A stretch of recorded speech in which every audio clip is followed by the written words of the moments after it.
Hello friends, welcome to Media News.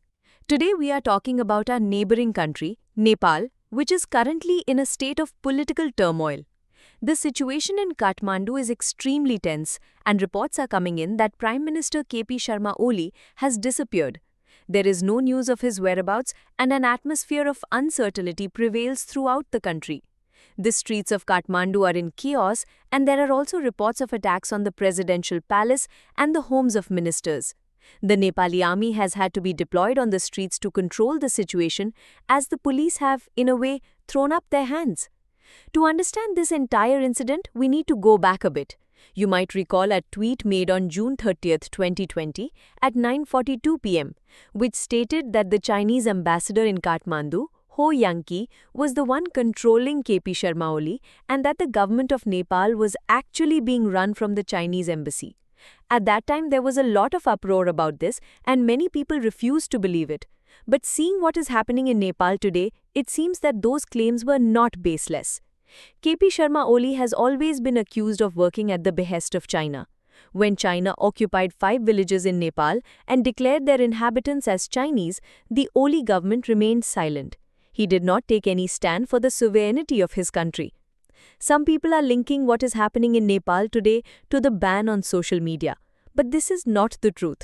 The court of Nepal had banned some social media platforms because they had not registered themselves with the government.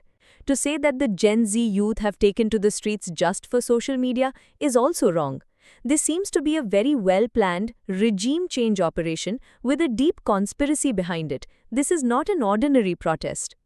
Even before this, there have been demonstrations in Nepal for the return of the monarchy, where people were demanding the return of King Gyanendra Bir Vikram Shah Dev. They were fed up with the communist government. Issues like corruption and economic inequality are being cited as the reasons behind today's protests, but the real reason is something else. The real reason is the Nepali Communist Party selling out to China. Oli had even gone so far as to say that Lord Ram was not Indian, but Nepali. Such statements had filled the minds of the Nepali people with anger. Now the question arises, who is behind this regime change operation? Some experts believe that the United States could be behind it. Just as Sheikh Hasina was removed in Bangladesh and Imran Khan was put in jail in Pakistan, a similar attempt at regime change is being made in Nepal. In India, 2 attempts were made to destabilize the government through events like the Shaheen Bagh and farmers' protests. This all seems to be part of a bigger geopolitical game. The situation in Nepal right now is very bad. The homes of several ministers and officials have been attacked, including the Minister for Communication and Information Technology, Prithvi Subha Gurung, Deputy Prime Minister and Finance Minister, Vishnu Paudel, Home Minister Ramesh Lekhak, Nepal Rashtra Bank Governor Vishnu Padle, former Prime Minister Sher Bahadur Deuba, and opposition leader Pushpa Kamal Dahal Prachanda.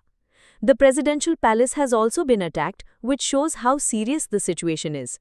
Nepal's strategic importance is immense, especially for India. We share a long border with Nepal, and our tension with China is already ongoing. The US wants a regime change in Nepal because the Oli government was acting like a proxy government for China. The influence of Chinese and Pakistani ISI was increasing in Kathmandu, which is a major threat to India's security. Currently, Kathmandu airport is closed and tourists have been advised to stay indoors. The Indian embassy has also advised Indian nationals not to venture out. The situation is very unpredictable and anything can happen. India will have to act very wisely at this time. We will have to talk to all parties in Nepal and try to find a peaceful solution. The relationship between India and Nepal is very deep and historical. We not only have political but also cultural and social ties. The army chiefs of both the countries are given honorary titles in each other's country, which is a symbol of our deep relationship. Nepal should not be allowed to become a playground for China and America. Nepal is a sovereign country and its future should be decided only by the Nepali people. It is India's responsibility to uphold this principle. We will have to help Nepal, but without interfering in its internal affairs. This is a very delicate balance that India will have to maintain. That's all for now.